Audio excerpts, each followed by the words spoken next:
Direktur Program Pascasarjana Undiksa yang pada kesempatan ini diwakili oleh beliau Bapak Wakil Direktur 1 Program Pascasarjana. Kemudian yang saya hormati juga Bapak Ibu staf dosen di Program Studi Manajemen Lingkungan Pascasarjana Undiksa dan juga mahasiswa serta para undangan lainnya yang bisa join pada kegiatan kali ini. Kemudian yang terkhusus ya, we especially welcome and thanks the Honorable Mrs. Dr. T. Po Lei Nguyen, lecturer staff from the Asian Institute of Technology Thailand, for his willingness to fulfill our invitation. Thank you for accepting our invitation virtually. On another occasion, we hope that you can attend in person at the Uniksa Singaraja to establish academic collaboration. Oke, thank you ya. Bapak Ibu yang saya hormati ya, puji syukur tentu kita panjatkan ke hadapan Tuhan Yang Maha Esa karena atas berkat rahmat beliau kita bisa berkumpul secara daring dalam kegiatan kuliah umum dengan tema Adaptive Governance and its role in environmental management. Jadi kegiatan ini sebagai bagian dari program pengembangan prodi ya dalam peningkatan kinerja dosen dalam penyusunan perangkat pembelajaran di prodi ini. Nah, dengan menghadirkan narasumber ya dari Asian Institute Teknologi Thailand ya, tentu kita berharap ini akan membawa dampak ya, akan menginspirasi kami dalam rangka mengembangkan prodi ya, khususnya persiapan di dalam mengemas perangkat-perangkat pembelajaran yang terkini dan adaptif. Nah, acara kuliah umum pada pagi hari ini ya, kita akan awali dengan sambutan yang sekaligus akan dibuka oleh Bapak Direktur Program Pascasarjana yang pada kesempatan ini akan disampaikan oleh Bapak Wakil Direktur 1 ya Bapak Prof. Dr. Ida Bagus Putu Arnyana. Kemudian selanjutnya akan dirangkaikan dengan penyajian materi ya dan diskusi yang akan dipandu langsung oleh moderator ya dan kita akhiri dengan penutup nanti. Nah, tentu pada kesempatan yang baik ini perlu kami sampaikan bahwa kegiatan workshop ini akan dirangkaikan juga dengan kuliah umum ya. Ada dua hal yang pokok, ada kuliah umum dan workshop ya dalam penyusunan perangkat pembelajaran. Nah, semua ini terlaksana karena dukungan sepenuhnya dari program Pascasarjana Undiksa. Jadi untuk itu kami Prodi Manajemen Lingkungan mengucapkan terima kasih ya kepada Bapak pimpinan ya, direktur dan jajarannya atas semua dukungan yang diberikan untuk penyelenggaraan kegiatan-kegiatan akademik. Nah, untuk itu pada kesempatan yang baik ini kami mohon kesediaan Bapak Direktur berkenan membuka acara ya secara daring. Nah, untuk itu kami persilahkan kepada Bapak Wakil Direktur untuk berkenan memberikan sambutan. Oke, yang akhiri dengan Parama Santi, Om Santi Santi Santi Om. Nggih, terima kasih waktunya. Om Swastiastu.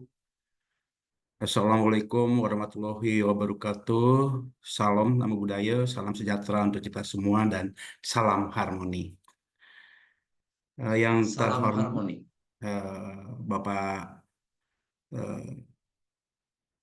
Korprodi, Pak Prof. Gede Astrowina Wisnawo, kemudian Pak Sekretaris, demikian juga yang saya hormati para dosen di lingkungan manajemen lingkungan program Pascasarjana Undiksa.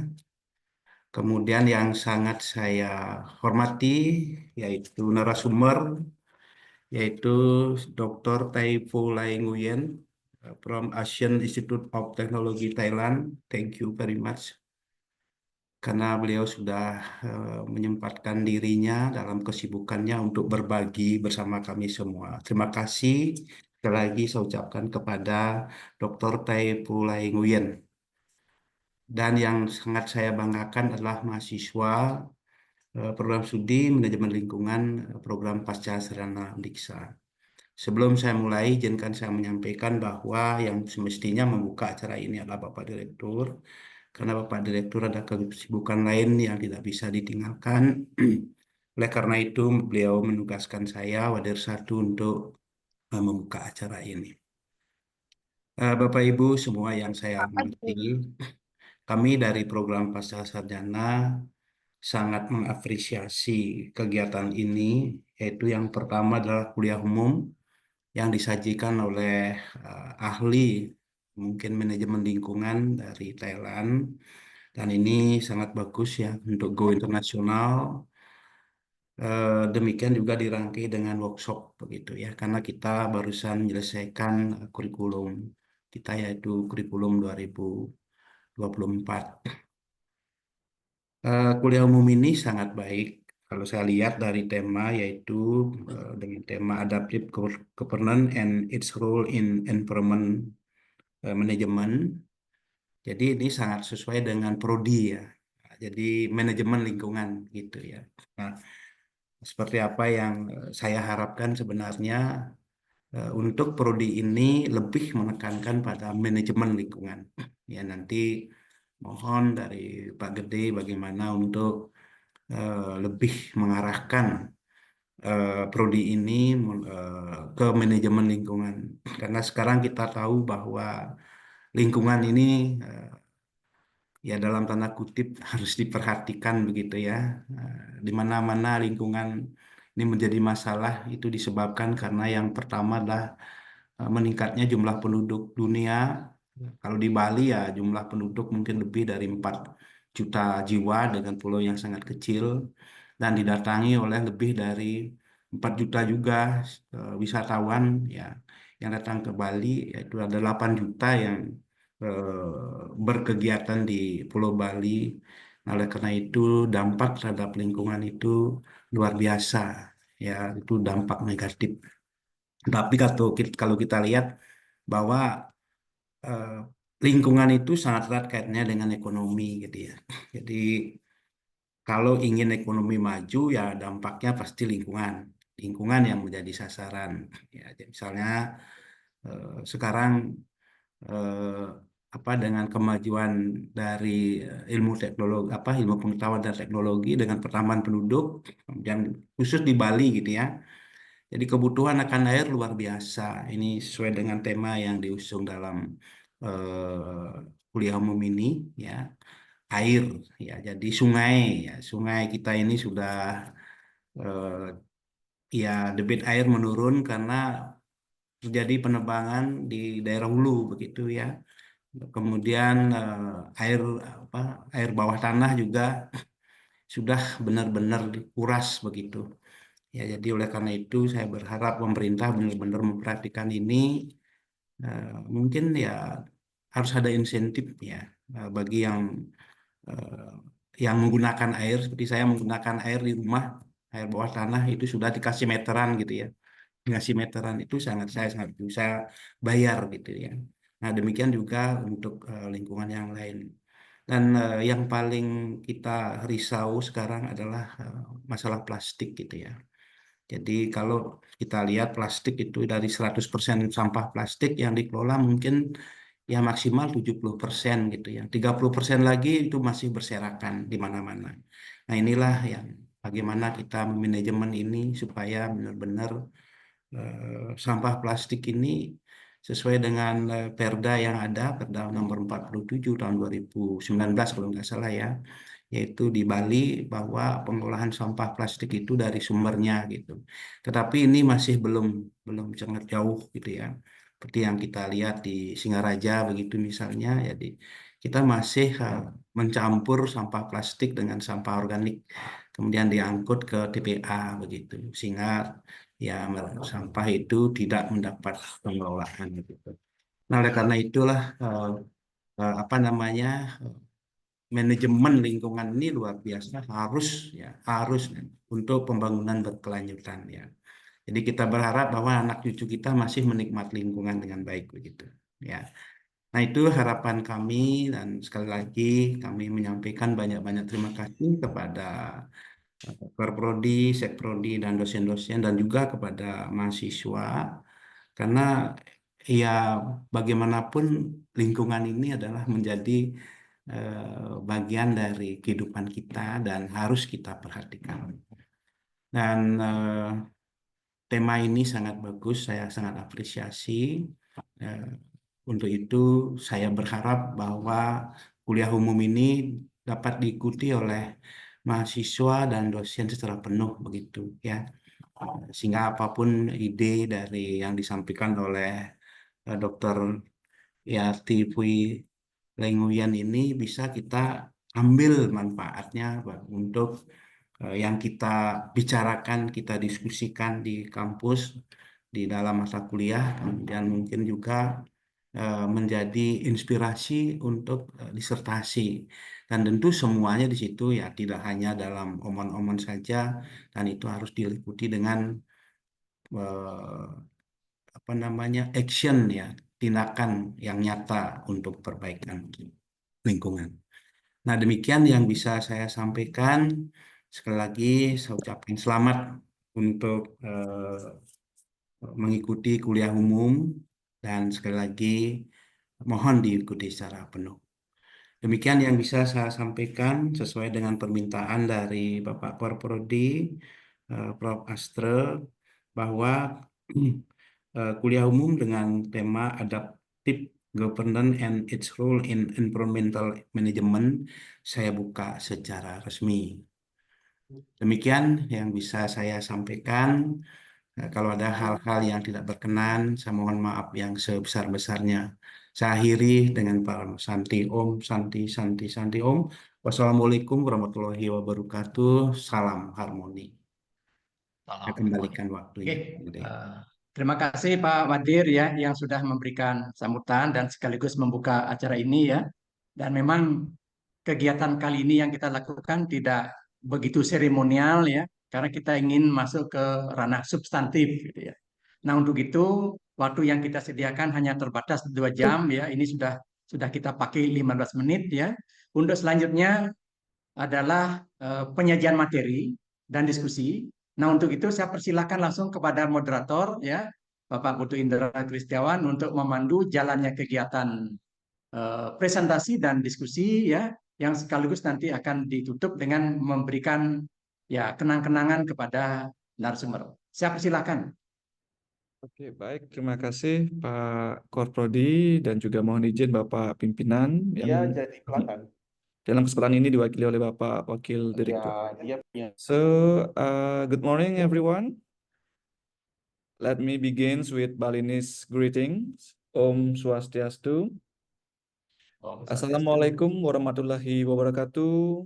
Shalom. Sawadikap, Dr. Lai. And salam harmony. And the last greeting is genuinely created by our institutions and represent living in harmony. So living in balance with God's nature and amongst people. So that's our greeting, our typical greeting in our institution. So I would like to extend a warm welcome to all of you attending today's Stadium General on adaptive governance and environmental management. And as you heard, my name is Putu Indra Kristiawan, and I'm delightful to be your moderator today. And we are honored to have an exceptional keynote speaker today who extensive work and research in adaptive governments have made significant contribution in this field.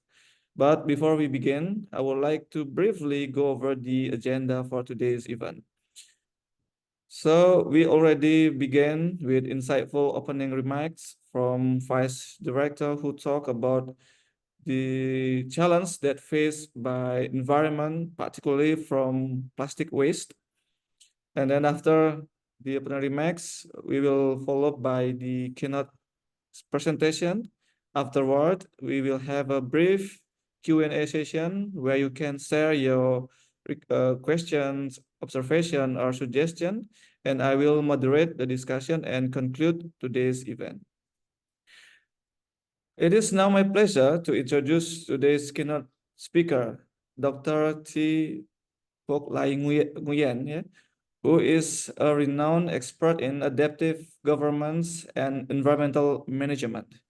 Indeed, Dr. Lai already sent me the CV, but it will take me a whole day, if I read through the Dr. Lai full CV, because she has done so many great things. Hence, let me summarize the key points from her CVs.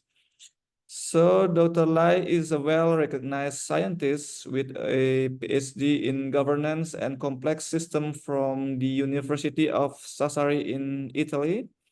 Currently, she is an associate professor at the ASEAN Institute of Technology in Thailand.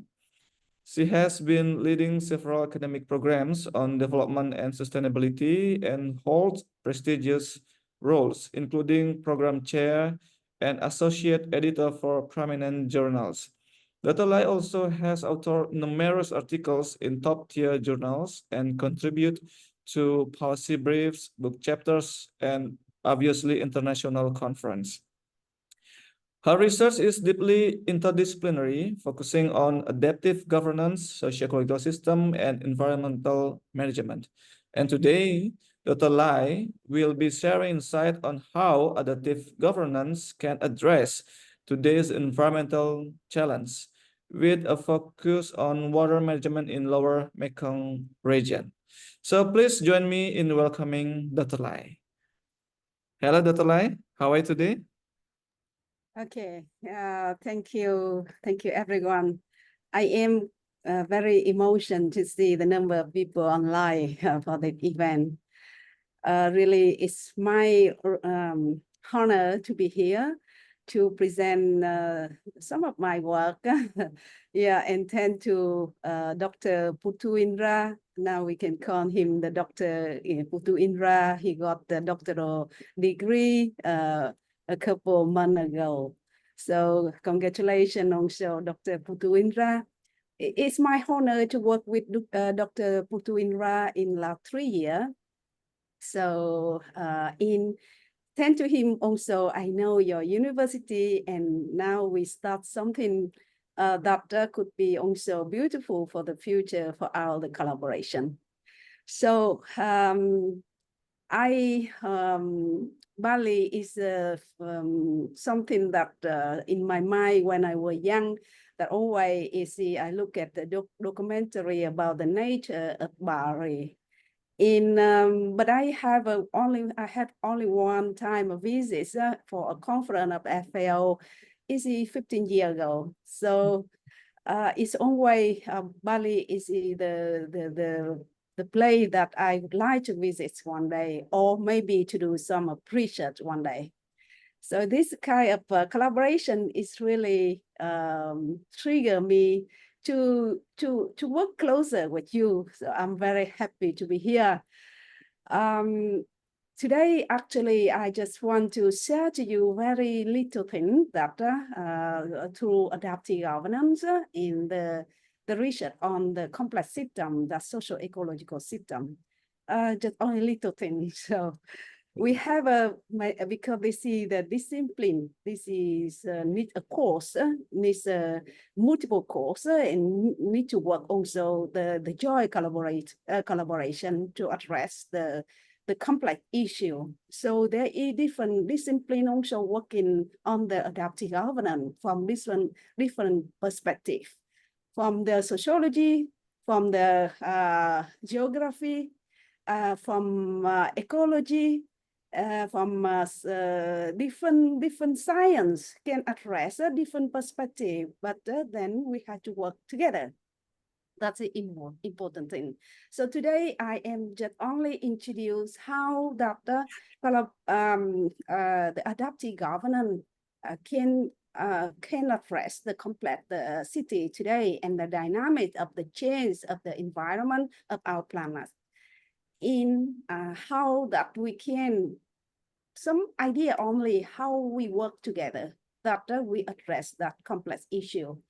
So if you allow me, I can start to share my Yeah, presentation. all right. Okay, wait a minute, Professor. So I need to welcoming you again in Bali, but in virtual. And I hope very soon I could invite you to come to Bali because so many things changed in Bali, Professor. I assure you, Bali is not like what you remember 15 years ago. So I hope very soon, yeah, we will invite you and you can come to Bali. Okay, so I believe the audience and I very excited and can't wait to see how the adaptive governments relating to address the environmental challenge. And from your perspective, I hope we can get some insight and perhaps future research collaborative with you, Professor. So, Professor, if you already ready and begin, and then I please, and the virtual is your, Professor. So with this, I would like to thank the director, vice directors of the program, of department, all professor, a lecturer, and also the student that joined today, that giving me a chance to share some of my research. Could be also your interest of your research in the future.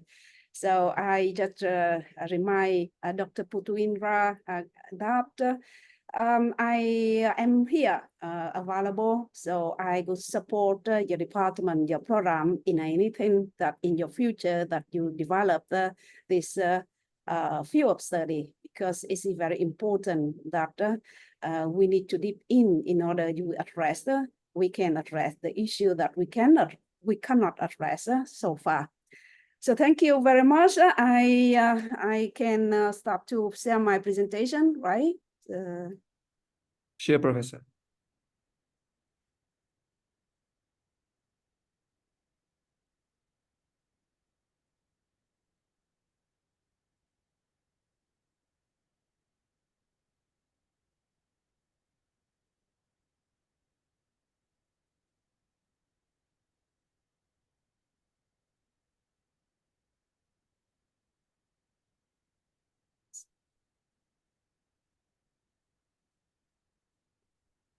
I don't know. Wait a moment. Sorry. Okay. You see my slide? Yes, Professor, it's visible, and you can start it. Okay. So thank you very much, the audience, the participant, the professor, lecturer, director, vice director, program chair. It's really my honor to be here. So today I already say so far, I just provide very short note about adaptive governance of the socio-ecological system in the economic pathway to the case of the Mekong, lower Mekong region to show that how adaptive governance are important.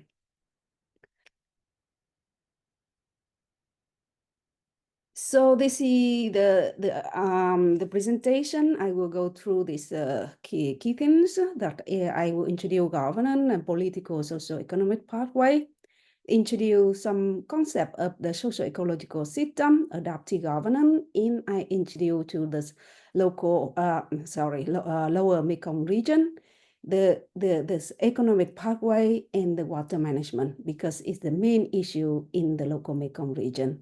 So how adaptive governance is important for the local Mekong region. So to start this, I made a question. Maybe if there is student here, I made a question for the students.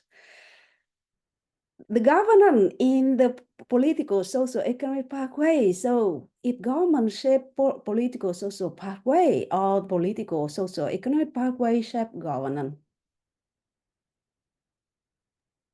All right, may I assist you, Professor? Okay, so if this is the question for everyone, but if you would like to answer, so please go ahead. All right. So Dr. Lai asked to the participant, this is the typical of Dr. Lai's lectures. So he will briefly brainstorming us to the topic. So the Dr. Lai is asking the two things. Is governance shape political, socio-economic pathway, or instead political and socio-economic pathways shape governments? You may answer which one is this? The first one or the second one? All right, this is already raising hand, Professor. So I may continue to the Bagus area. Okay, Mr. Aya, you can have any idea? Please carry on. Okay, thank you, Dr. Indra and Dr. Lai. I guess it's the second, the answer. Political and socio-economic who shape the governments for me. Because as we know, my argument is this. Every political dynamic in a region or in governments is always being shaping by what the situations in there. Like every interventions that government and political take place, it will be affected the socio-economic, and it will be shaping the government as a whole as its impact the governance. Maybe that my short answer. Thank you, Dr. Indra and Dr. Lai. Okay, thank you, Mr. Arya. Perhaps once is enough, Professor? Okay, thank you very much. If you don't have any other question, any comment, any discussion on this. Yeah, actually, the governance is something complex. Okay, the governance is not only from political side. Okay, we have a different governance, different actors. So the actors, the governance is a process. There is the rule of the law. There is also some law, some actors, they are not formal, but they play important role in the activity of the daily. Okay, so the governance, like we say that we manage the river. Okay, when we talk about the manage the river, so many policies, many law, many rule, many regulation, not only from the state, but also the arrangement in the community is also affect the governance of that river. It's not only the states actor that manage the river, but there are many other actors, direct or indirect. They have influence on the performance of that river. Okay, we are talking about weight in Bali, for example. You are talking about if we are thinking only the policy for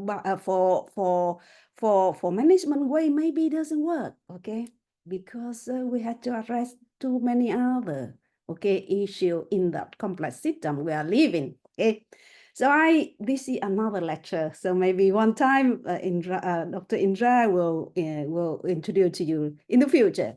So I say that the governance shape political, social, economic pathway because the governance will create the rule of the law, the political stability.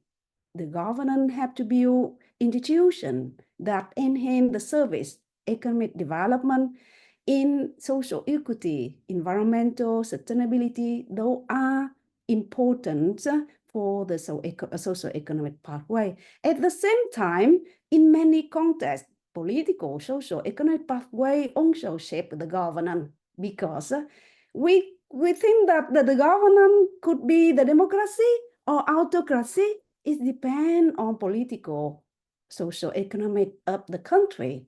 There is good leadership or not good leadership. There is participation, there is civil society role. It depends very much on the socio-economic context and the political context. So the governance in the political, social, economic pathway, they have the multi-relationship and they affect, influence to each other. So if we work on the governance, we will achieve the good socio-economic pathway, but at the same time, if we work there is the good political, social context can also shape the good governance. And we see there is the country with the democracy or the advance in the governance, they could have a good governance in many aspects of environmental management, for example. So that is the governance and the political social pathway. We cannot express in one word, okay?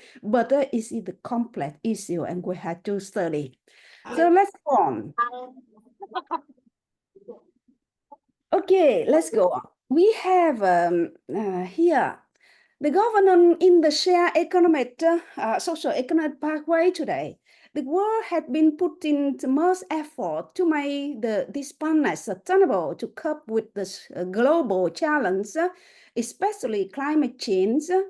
So because of the human activity like very heavy industrialization, the rapid urbanization, like today we are talking Bali, the waste management, the plastic waste is also for sure is the impact of the urbanization and the tourism development.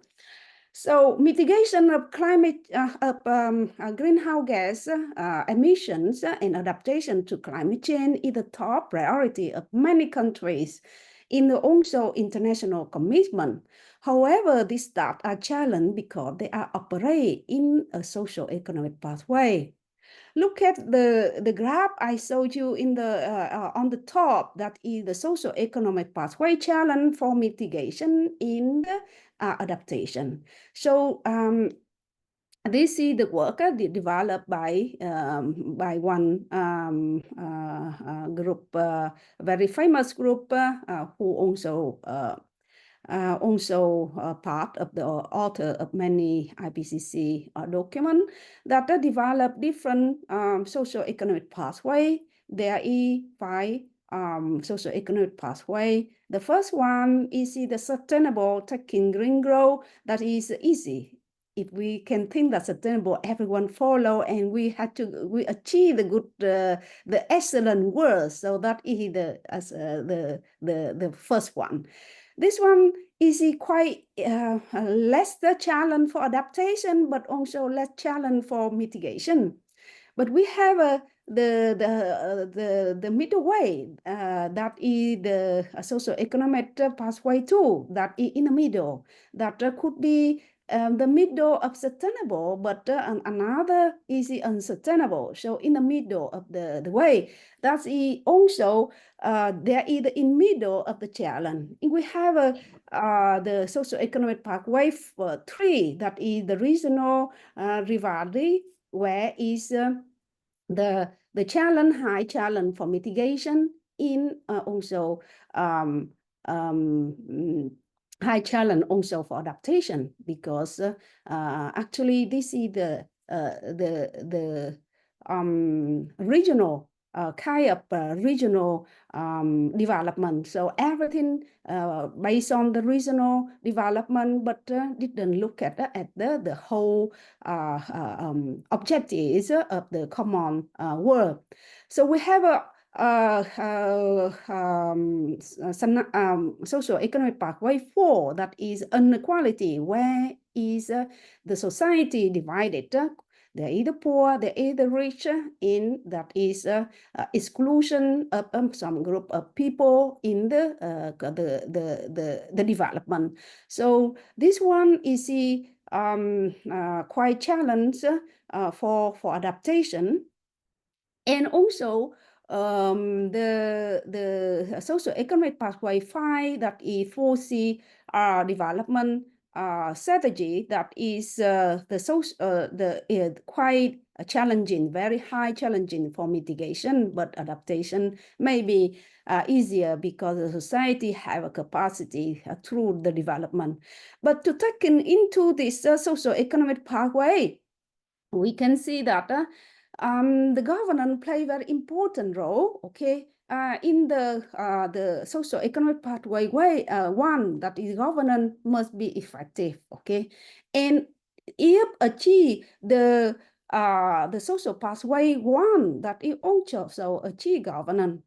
But in the social pathway two, that is the modestly effective governance, and for sure in the socio-economic pathway three, that is a very ineffective governance. And for pathway four, that unequal within the country, because the inequality pathway, there is division among the group in society. And the pathway 5, that increasing effective, that even work on policy development, but the country focus on the eco development. So let's see a little bit how is evolution of governance over the 21st centuries. We can see here the governance index, the worldwide governance index database that is created in 6 categories. First, that is voice. Second, accountability. Third, political stability. Governance effective, regulatory equity, rule of law, and control of corruption. This indicator created in this database for this work that is aggregated from perception of the governance of a large number of enterprise, citizen, and expert survey respondents from 31 of the data source, many data sources, and provided by 25 organization, global organization, and who have the study in the broad country coverage. So we can see that the current situations, okay, so the index, the index you can see here, the one is the maximum, that is the highest index, and the low index is from 0. So we can see that the color, light green color is the high good index, but the dark green color, quite blue, that is a low index.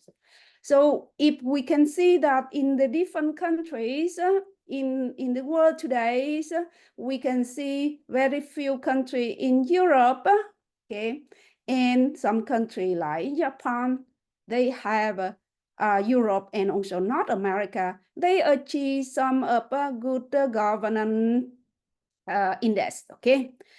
But look at in the scenario of socio-economic pathway one in the future, that we can see that if we achieve also socio-economic pathway one, the governance could be also achieved in many countries. So in few countries remain with only with governance. So this is the revolution of governance that we can see in our world. The projected governance in the socio-economic pathway, we can see that in the 2050 and 2100, we can see that a projection in the future. Now the base that we present here, that is 2015. So if we can see in the 2015, at least 150 countries under medium or with or very weak governance, okay?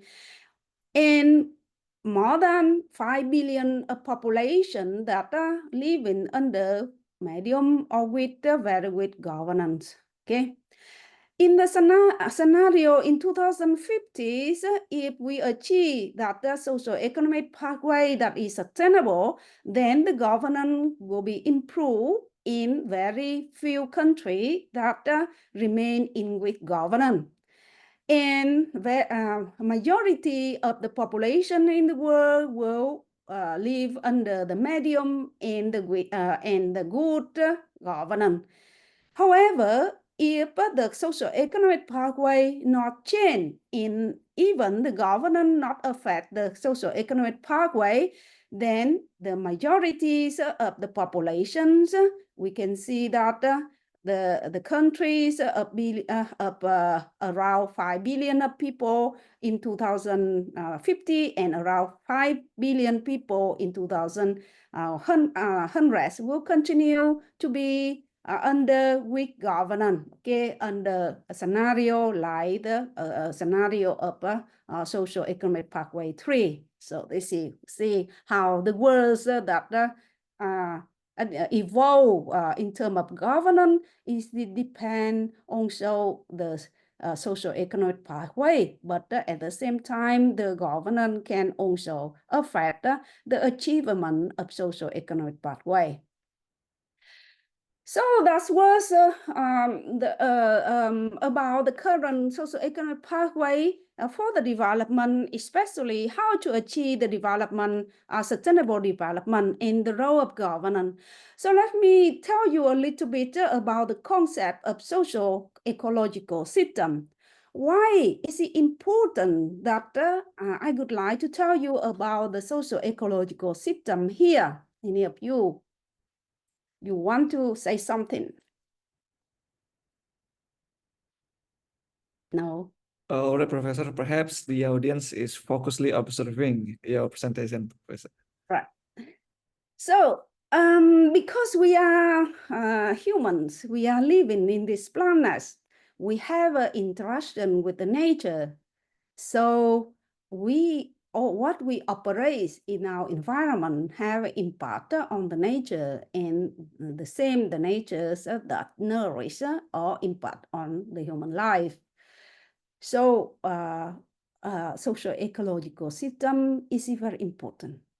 Socio-ecological systems, we can see in the two figures, we can see that we can consider, it's not we can, but it is that humans are a part of the socio-ecological system. Okay, so people in the nature, so have a direct or indirect that change based on the interaction with the ecological system. In many ways, also many discipline, many authors, many scientists, they can consider also people with the nature, because the people have an interaction with nature.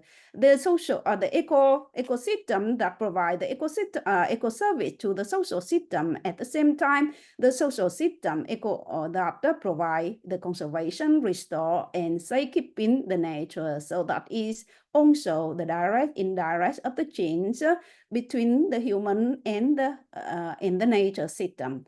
So what is the socio-ecological system? The socio-ecological system are linked between of the people and the nature that emphasize the human must be seen apart, not apart from of the nature. That is the concept that introduced in 2000, where the science and policy maker was encouraged to find the solution for addressing the complexity of the issue and the dynamic of development issue today. So socio-ecological systems are identified as linked and co-evolved systems of society and the natures. You can see that we are not part from the nature. We co-evolve together with the environment in the nature. So what we develop today is to together evolve with the nature, and the nature chain also evolve with the human system. So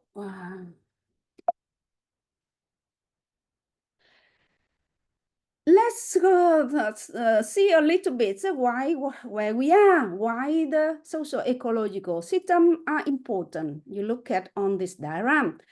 This is depict very clear that where we are as the human. So we have a small outside, inside, that in me, that the egocentric. We, me, I am, I belong to my group. My group could be ethnic group, okay?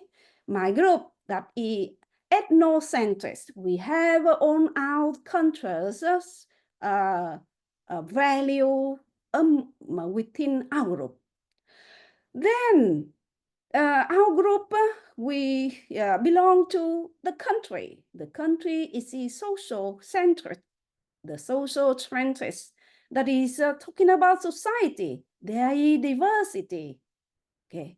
Diversity of culture, diversity economy, diversity values, political difference. We are all different in that society.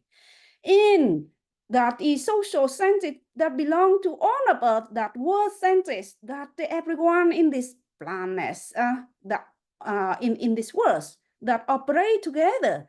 We think that we are independent, but not, we are dependent in this world-centric. Desain, praktek, produk, proyek, kontrol. And this world-centric will belong to the all being. Okay, so all being that is planet-centric. And finally, on reality that is common-centric. So that is socio-ecological system. We are a part of this system. So I already say that in ecology, humans consider as a part of the systems. So we see myself in this system. According to the red man, I see that here the study talk about this scientists work a lot on the socio-ecological system. But many also are the scientists that introduced the concept of socio-ecological system in 2000s, in the year 2000, when the world in crisis to navigate more sustainable governance model to address the complex issue. So the socio-ecological system is the coherent system of biophysical and social factors that regularly interact in resilience and certain manner, because the system had to find the balance, equilibrium. If without the balance, the system will collapse. So the social, biophysical and social always had to interact in a way that resilience. That's a system that defined in very spatial, temporal, and organizational scale, and may be hierarchically linked in a system with a set of critical resources, natural, socio-economic, and cultural workflows and yield in regulated by combination of ecological and social system, so that the complex system is that is the socio-ecological system is a complex system with the continuous adaptation. So that is very important concept of adaptation of socio-ecological system. So the socio-ecological system is a continuous adaptation. So it needs to have adaptive capacity. So what is adaptive capacity?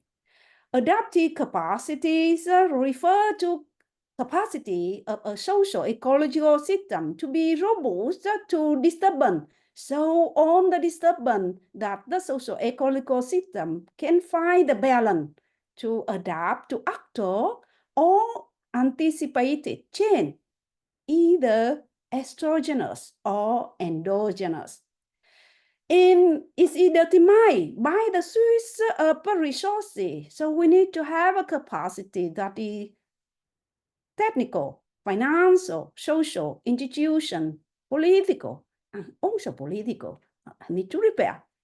In the social process that structure with through which they are employed and mediated. That is adaptive governance. Adaptive governance that is built on the complex adaptive system, because the system itself finds the equilibrium. And adaptive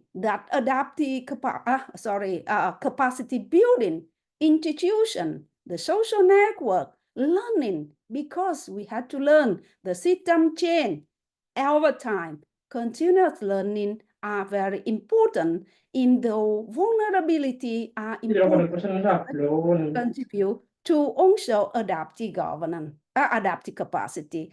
This adaptive capacity contribute to environmental governance, and at the end of the day, the environmental governance will that enhance on this capacity, including the system, the capacity building, institution, social network, learning, and also vulnerability or livelihood. That is very important, the interaction between the adaptive capacity and the governance, environmental governance. So adaptive governance, we can see that it's adaptive. We had to learn, we had to adapt, we had to build capacity, we had to know how a system is evolved. So it's important, adaptive governance had to acknowledge the evolutionary dimension of adaptive capacity and recognize the key determinants. Because environmental governance is a social process. At the beginning, I say that the governance is not the static, it's the process, and must conform a diversity of social actors with a different role, relationship in the diversities of the interest, connection between adaptive capacity and complex adaptive system thinking to deal with the issue of the scale, multiple perspective, and epistemologies. Knowledge are very important. How to learn the issue. We think that we are scientists, we know everything, but no, many other knowledge are variable and very valuable in knowledge is very important for this process of management. So indigenous knowledge, local knowledge, all this will help to address the uncertainty in the non-linearities, and self-organization or self-governance are important. So in adaptive governance, we had to think about adapting the short and long-term response to and the strategy to the perturbation and provide capacity to deal with the change and uncertainty. With that, can transform the strategy to create fundamentally new system when the current condition make the existing system untenable. This adapting and transforming is the process of governance for navigating the change. So the change to understand what the change over time, uncertainty, and to avoid what could be happen that will be unexpected, to recognize the relation spatial and institutions, and consider the influence of the scale, link the actor and the network, rethinking the role of government. In all this will contribute to the process of adapting and transforming, will provides a kind of adaptive governance for navigating the change and manage the issue that we are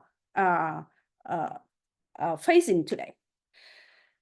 Okay, a little bit of theoretical only, otherwise you get very bored. I come to go to the practical issue. Let me introduce you about the local Mekong region. So I don't know if you have any idea, any of you know about the local Mekong region.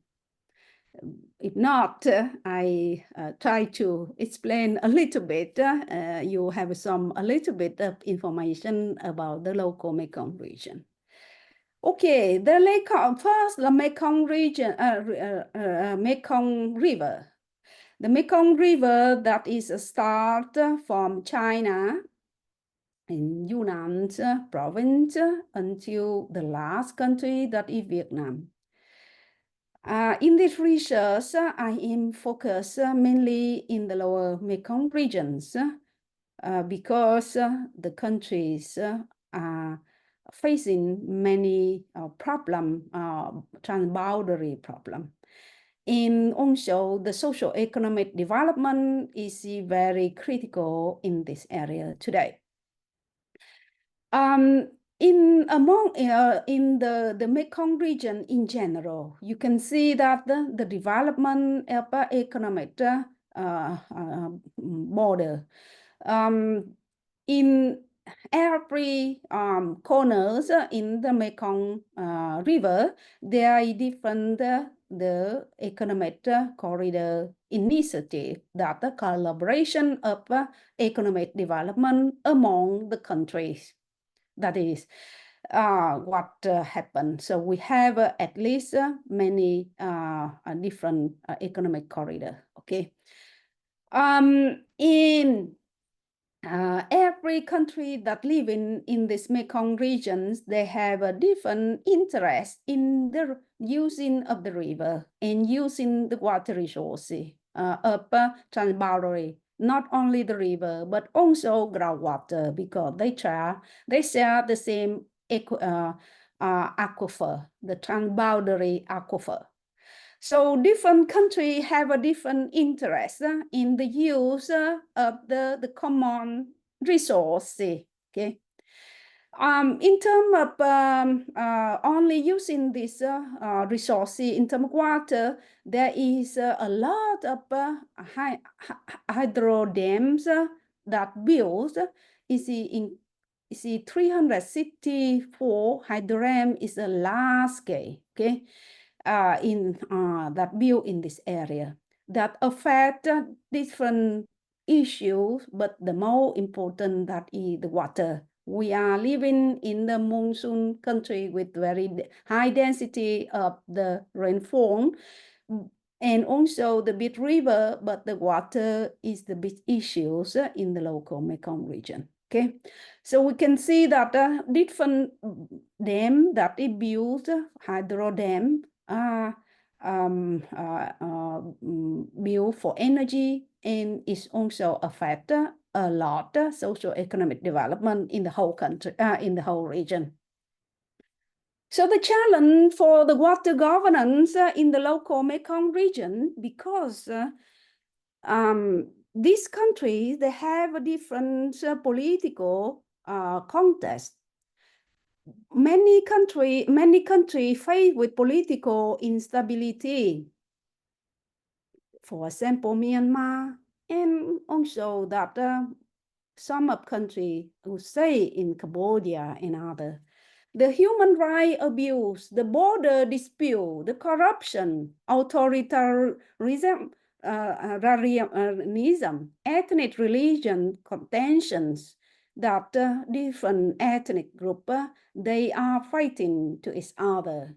So how to balance the complete need in the complex socio-economic context that we had to work in the Mekong? There is a lot of the economic interest like hydropower, energy, agriculture, fishery, agribusiness, urbanization, industrial development. All these are very active in this region. So hydro dam development linked to the water scarcities, tropical climates and high population densities, lead to the high water demand.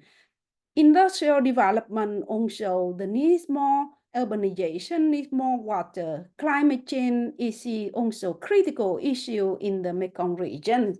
We have the drought and flood. Many countries in Mekong region also have 1 meter to 2 meters lower than the sea level.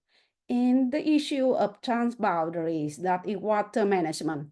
And the lack of the data information also to know that how the problem is, what the behavior of the problem in the future, in the limited stakeholder engagement. So that is all the challenge for the water governance in the Mekong. So what we are talking a model of the governance. The governance, you can, if you are in the fields of the environmental management, you may know that there are different model of governance, different model. But here I am talking about in general, that is the regular model. How we can think about the model that the governance can work for the Mekong region to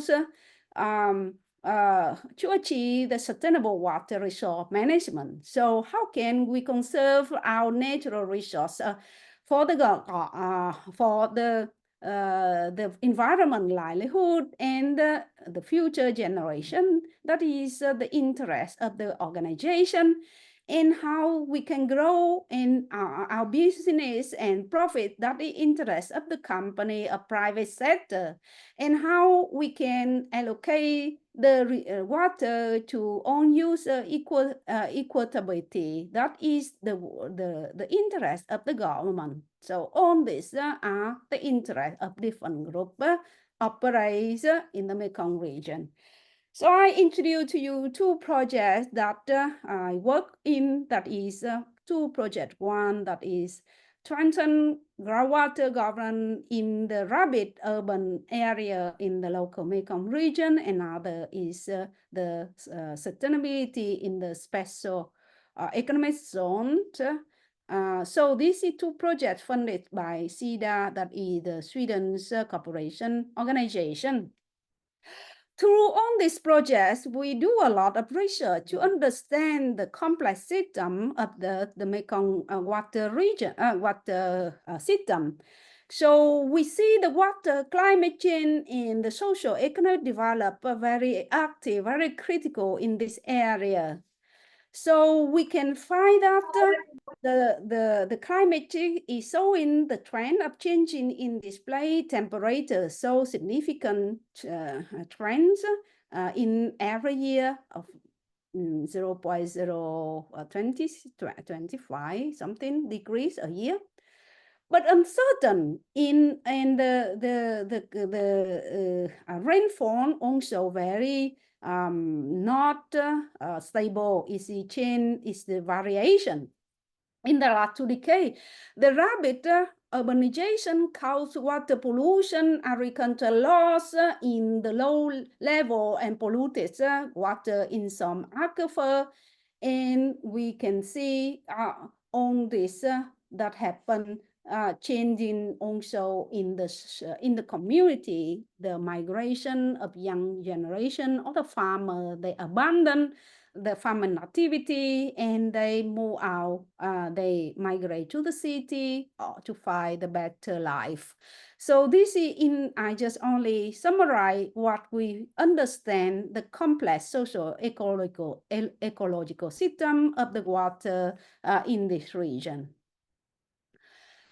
In the governance, there are different model of governance that applies in these regions. So can see that they apply the hierarchical governance or decentralized governance or the centralized governance. Different governance and different policy were introduced to address also the change in the climate and also pressure of the anthropogenic activity. So a lot of things that happen in the area. We found that yeah, the governance that operates so far doesn't have an effective impact in the water management, but the role of the local community and also the social behavior play very important parts in the governance process. The actor of the governance is not only that the traditional conventional actor like before, but the many new actors that are involved also in the governance of water.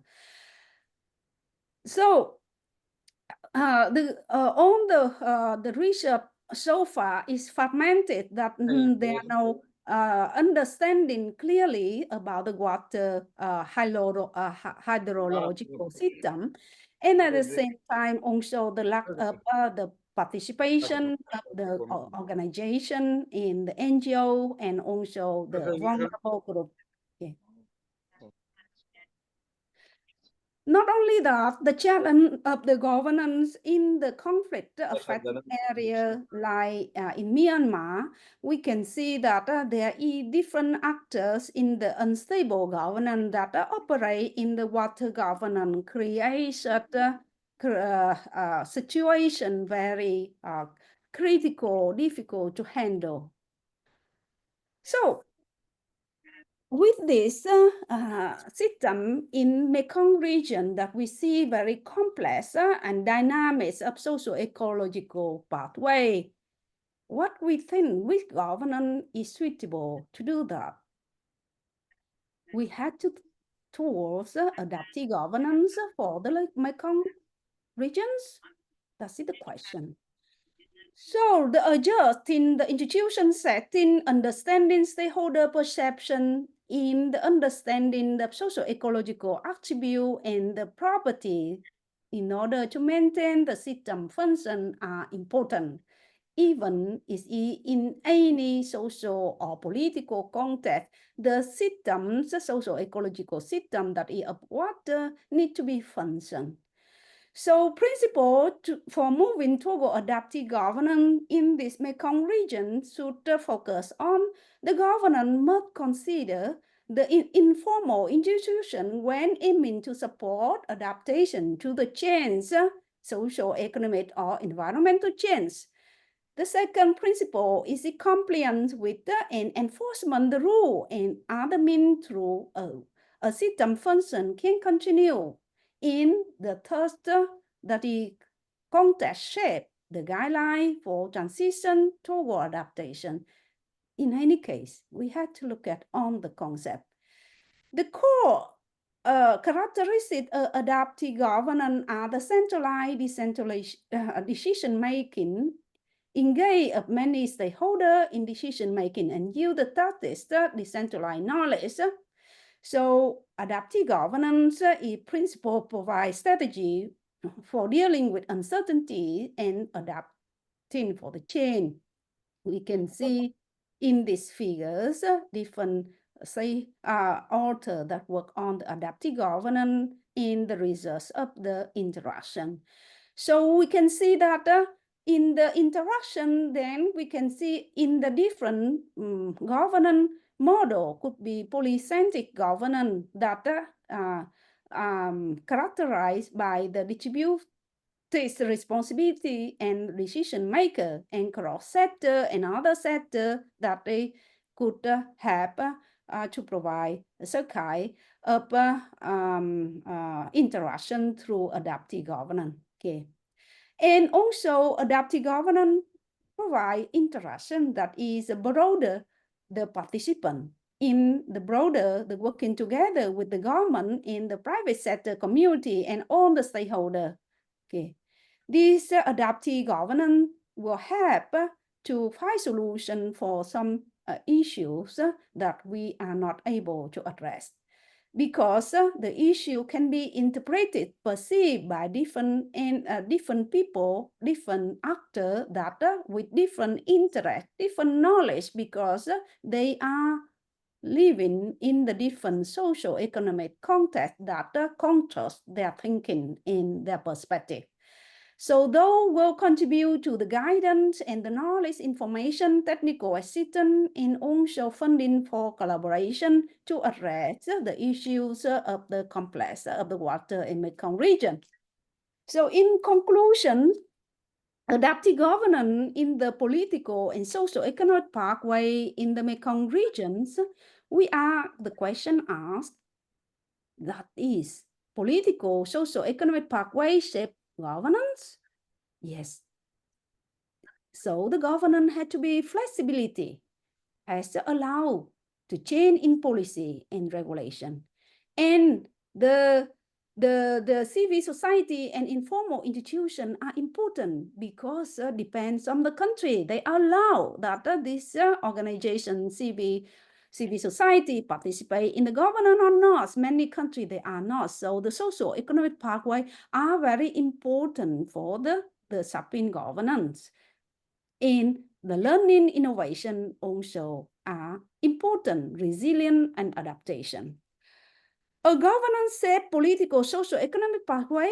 Yes, because the governance can provide the scientific, technical competence for sustainable development planning, because the good governance can help to trigger the understanding, collaboration to understanding, studying about the issue, learning over time that can provide scientific, technical competence, and the collaboration partnership across sector and actor will enhance inclusive equity in the socio-ecological systems, sustainability that will help to contribute to the sustainable, the better political socio-economic pathway. So what further research we are conducting to enhance adaptive governance in the Mekong region? So many research that we are doing, working on the adaptive governance, that is social cultural revitalization. We build the social cultural adaptive capacity. We build the actor, that is the human resource for adaptive capacity, that is young farmer, attracted more farmer to work in rural area, that to care more the nature, into institution innovation, that we work in order to attract more civil society, informal institution that play the role in the governance, in self-governance and community resilience, collaboration governance for waste and water pollution management, in sustainable economic water-related activity like ecotourism, self-sufficient agriculture model, circular economy, in the role of marginalized vulnerable group. In also, we are trying to work on the theory of change, important, that is the boundary partner. Whatever, as the researcher, we are the scientist, we build what kind of knowledge, not important. Important that is how that apply to change in the policy and the practice. So the boundary partner and the stakeholder, especially policymaker, that are very important that we work with through theory of change in order we aim at the policy and the practice change in the water management. So with this, I would like to thank for your listening. I am happy to have any question and answer. Thank you very much. All right, very well. Thank you. Thank you so much, Dr. Lai, for the enlightening presentations. I would like to remind you, because you're already giving speech nearly an hour, but the presentation getting interesting. So I keep it you to giving presentation. So I know you are busy enough today, but so we will move into the brief Q&A session. So for the time being, we will only be opening the floor. Maximum 3 participants to share their questions, suggestions, or opinions. So I see, all right, Dr. Iwan, this is our colleagues in environmental management study program who have some question, Professor, in the chat. I will read it for you, Professor. Or perhaps Dr. Iwan want to asking directly. All right, so let me read his questions first. So from various news report that Dr. Iwan read, it is stated that many rivers are starting to dry up in the Mekong watershed because of the massive construction of the dam by China. So the question is, what have you developed a special method to address this problem, Professor? And what approach do you prioritize to do this research? And the last question is, to what extent can the model you develop handle this problem? Perhaps this problem already facing in many regions, perhaps in Bali also. So yeah, we need to know your suggestion, yeah, to address this challenge, Professor. Thank you. Okay, thank you very much for the question. It's a very critical question. Yes, the Mekong regions, why I also would like to present to you today, because it's very easy to see the dynamics of socio-economic pathway, especially the political. So the issue mass the construction of dam by China is a big issue. At the beginning, I already introduced to you the socio-economic pathway that shape the governance. And the governance will contribute also to improve the socio-economic pathway. That is the thing. So that is the important adaptive governance in the context of the political socio-economic pathway, because addressing in some country, like for example, we talk about the issue in one community, we are address a community in Laos, for example, in Cambodia, for example. They are not able to change the politics. They are not able to change the politics. But if they don't change the politics and they don't do nothing, then they collapse. That's why adaptive governance are important. They had to work to see what existing in the system and develop their own governance to address their own problem of their issue. There's something that could work because different country, they have a good governance. Then at the end of the day, they contribute to address the big issue, that is political issue at the regional level. So we cannot solve the political issue at the regional level, but we have to adapt, work on adaptive governance and address all the aspects, make the system that is strengthen the system and robust to the chain, that all the actors that involved in have interest. So after this effort, one day the thing can change in the political social pathway. That is the first question I could answer. Because the political, we cannot do that. We can. Absolutely, Professor. Okay. The second question, what approach do you prioritize?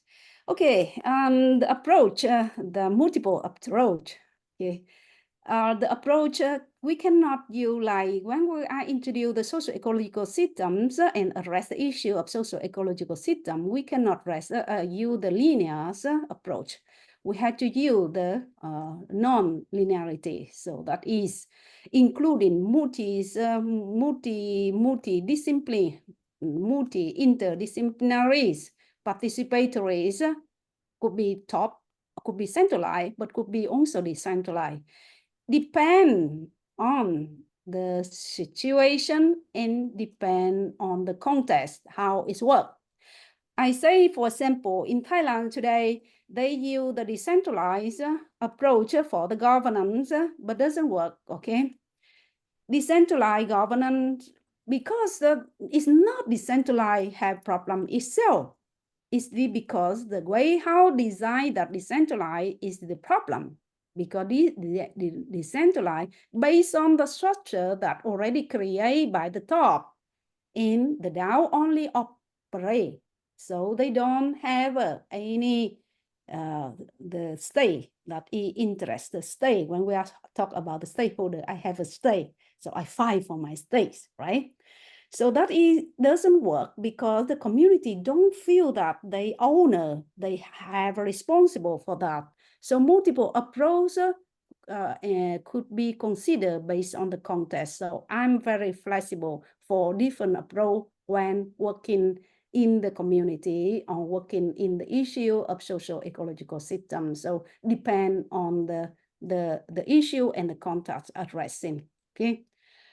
Okay, so what the model you will handle in can the model can handle this problem? I was saying that we are the researcher and scientists, and we cannot solve the problem like this today.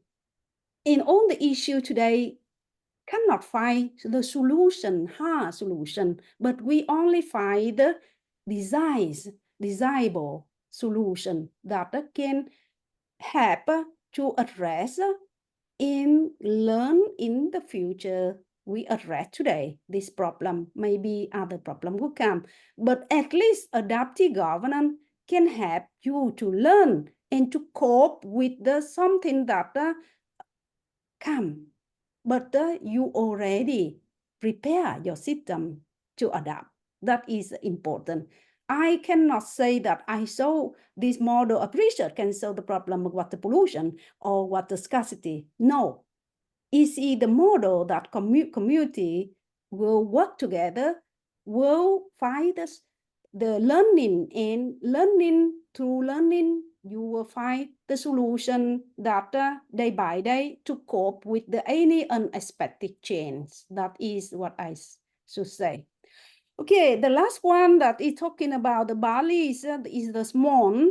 It's not continents. Like, of course, the research of adaptive governance is not I introduced the Socio-Mekong region because I have a multiple research in different countries. But adaptive governance it should come from the community, from myself. I introduced in the socio-ecological system already. That is egocentric, okay? The egocentric that is very important to the ethnocentric. Ethnocentric will contribute to the sociocentric, right? That is the country. So at least you have your own, that is your group, different. I'm sure that Bali is belong to the ethnocentric or sociocentric because you are with the different group have a distinguished also the cultural social values, right? Different have a different interest. So how to work together to address the issue, for example, waste management, right? So adaptive governance is not work very well in the smaller scale rather than the bigger scale. So Bali is perfect if you want to apply. Okay. Okay. Okay. Any other? I hope I answer all your question, Dr. Gede. Yeah. Thank you, Professor. If you have sometimes, yeah, there are some. I try to answer all the question if possible. So you can any other question? Yeah. Yeah. So some participant raising hand and some is writing in the chat. Perhaps let me first to the Arya, yeah, to giving a chance to share his thoughts or the question. Please, Arya. Oh, me, Mr. Indra? Yeah. Yeah. Okay. Thank you, Dr. Indra and Dr. Lai. My question actually related to Dr. Iwan's questions, especially regarding the dam. Maybe one thing that I need to focus on the point that Dr. Lai answered that the key to the success of the approach and model that handle water management in the lower Mekong regions is the governance and the multi-participations and multidisciplinary approach, right? Yeah. Okay. So if that the main point, what is currently in the lower Mekong regions situation? Maybe you already explained that there is the problem there, but I think it is very important that China especially nation that geopolitically tied with China, especially their project of Belt and Road Initiative, is have low standard for environmental impact concern, right? And human right and other thing. I'm also in surveying. I'm also checking that from the variable of what you already said, cultural and political challenge, that basically Laos, especially in Laos and Cambodia, I think that is one of the main concern, that they have low political instability, but human rights also low, but they are very authoritarianism, and their corruption index is actually pretty high here. Especially also the climate change risk, I think, is also in the risk, because when you get on that so many dam, I think 364 dam, I think it's very scary, because dam is already is unsustainable way of generating electricity, because some countries already destroyed their dam for the recovery of the natural ecosystems. So with this China way of approach to the country, especially Cambodia and Laos, which have an authoritarian government, and they are very tight with China, and the community that I also see there are many local community fishermen that protesting about their income, their fish income in the Mekong regions. How does that apa namanya? How do you address about the problems in that kinds of situations in the lower Mekong regions? Maybe that's my question. That is the big work of the collaboration of the whole region. But I explained to you a little bit the approach of the research that could contribute in the future. Okay, that could address if the partner in the actor they collaborate. The first thing that I want to say to you, that when we are talking about adaptive governance, we are talking about also multiple actors, including the policymaker, okay? And we had to work adaptive governance, because adaptive governance is have provide the capacity, the opportunity to learn. Learn here is not we are at the scientist to learn, but learn here, everyone learn. Everyone learn the situation. So many research that are under the adaptive governance, that we promote some of the learning together, and we try to learn together with also policymaker. Okay, that one we would like to work to theory of change, because we cannot, oh, this is bad, you have to change. You cannot do like that, because you have to change in the process of understanding. That is and then will change in the practice. So if the politician, they are not able to understand that what is the current situation and the future situation, learning together, if you report to them, they don't believe, but you do work with them in order, step by step, they can see that the danger of the system in the future, including themselves and their generations. So in the future, that could something change in the politician in terms of the dam.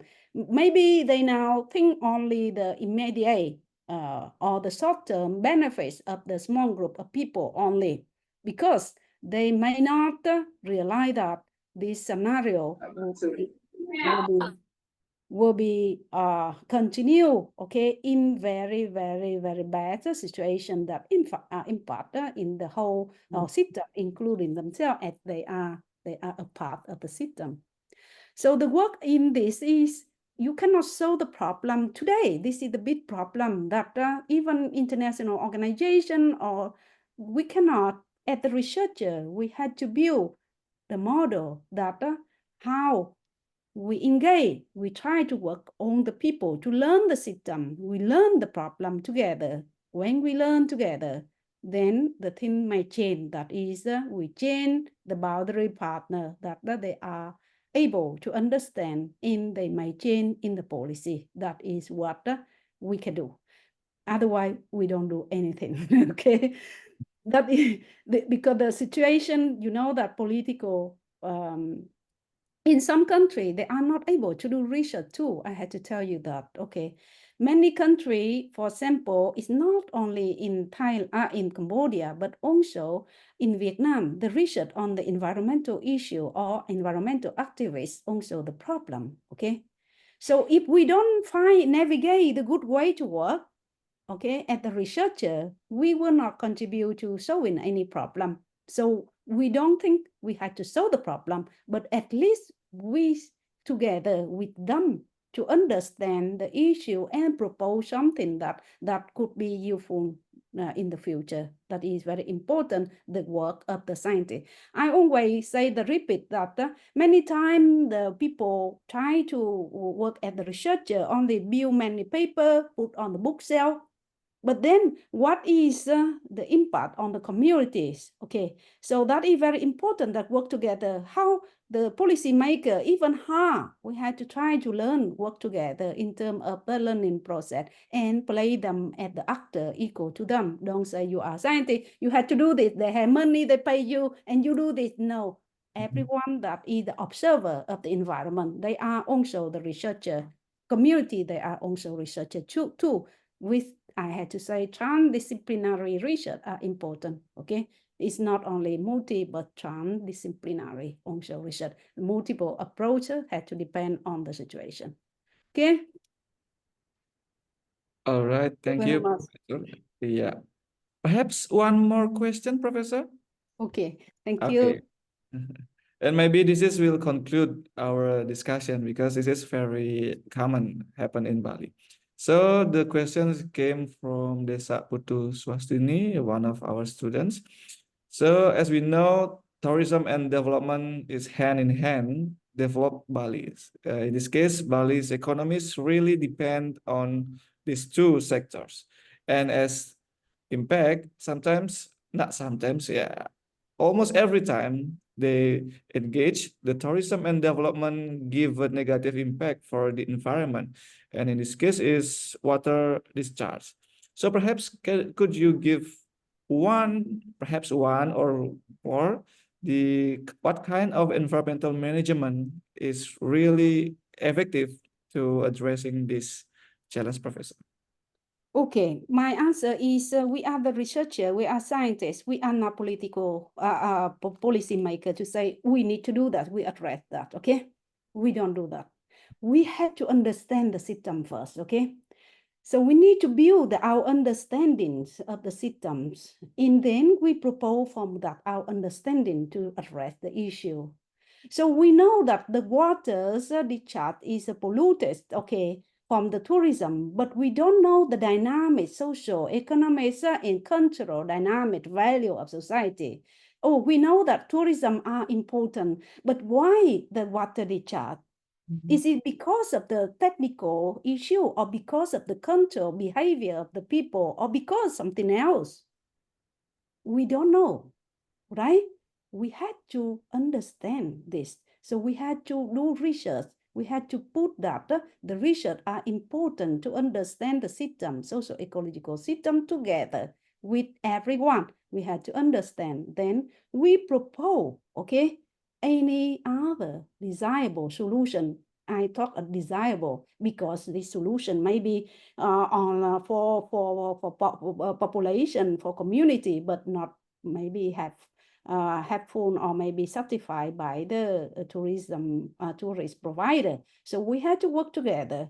I cannot say to you that what management approach is appropriate because the researcher will not do like that. Okay, I had this, you need to do the research. Okay, you need to know because you see the system, even this either socio-ecological system is very dynamic, very independent to each other, that we don't know many things that we don't know. So we had to explore, and we had to find from that you can find solution. If you say that, oh, this is a problem, we do solution because I see in America already they do that, so we do here.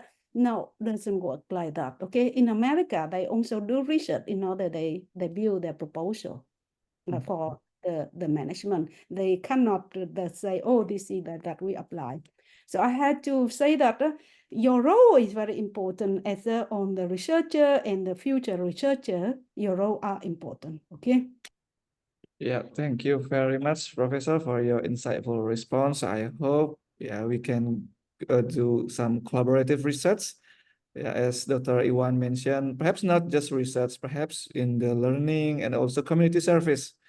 Yeah, and I really want you to come to Bali later so we can do some research collaborative.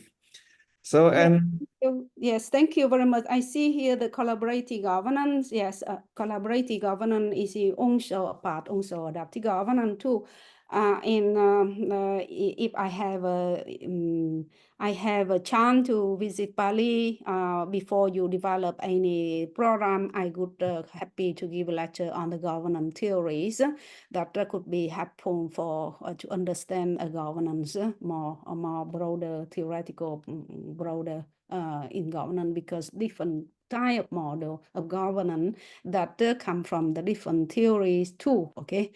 So collaborative governance could be also helpful to work in the water pollutions, but sometimes collaborative governance depend on the social ecological system. If the social ecological system too broad, it's very important to define also the actor for collaborate. So that is, yeah, I am happy to, if not, then maybe Dr. Indra, I will provide him also some hint that could be also helpful to work on that with all of you. Thank you. yeah, thank you. Definitely, Professor, I will do. And I believe the audience has gained invaluable knowledge from your answer. And yeah, time's flying, and we are approaching to the end of today's event. I will not make any conclusion because already mentioned by Dr. Lai, political will is essential, and we need to develop some model to adaptive with the environmental challenge. And on behalf of the institution, I would like to thank to our keynote speaker, Dr. Lai, once again for the meaningful presentation and all for your active participation. And here's, please wait a moment, Professor. I will share. Wait a minute.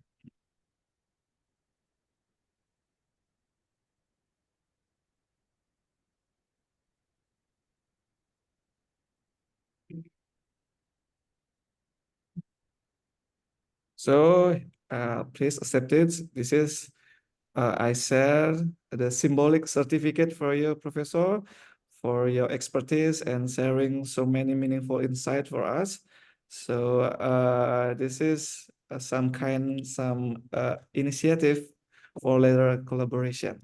So thank you once again, Professor, for your joining us and teaching us how to adaptive with the environmental challenge and how to develop a model for collaboration governments. Thank you very much. So I will send it to you soon via email. Thank you very much for this honor certificate. Yeah, I'm very happy to be here. Thank you for having me, sharing my research in the insight on the environmental management. This is, I already say that this is something very small with what I am doing and teaching here. There's only very small thing. So yeah, but I hope that there's something could be helpful. Thank you very much. Yeah, really helpful, Professor. And we hope today's discussion has inspired you, the participant, to explore more and new ideas in adaptive governments and its role in addressing environmental challenge. And if you have thoughts or question later, don't hesitate to get in touch with us, or you can directly email Dr. Lai. Yeah, I think and believe she will be happy to respond. And thank you once again. And we look forward to seeing you at the future events. I hope in Bali. Yeah. And have a great rest of the day, everyone. And bye for now. And thank you once again, Dr. Lai. Thank you, everyone. Goodbye. And if anyone want to visit IIT, I'm happy to host you. Thank All you. right. Okay, thank you very much. Any student want to do a change, or any student want to also to study in IIT, Yes. contact me. Any college professor, I would like also to have a collaboration with you, and welcome if you would like to visit IIT. I'm happy to receive, welcome all of you. Thank you very much. Thank you, Professor. I hope so. Okay, that's all our events today. So we can leave the Zoom meeting together. And good Bye-bye. afternoon, everyone. Bye-bye. Thank you, Dr. Lai.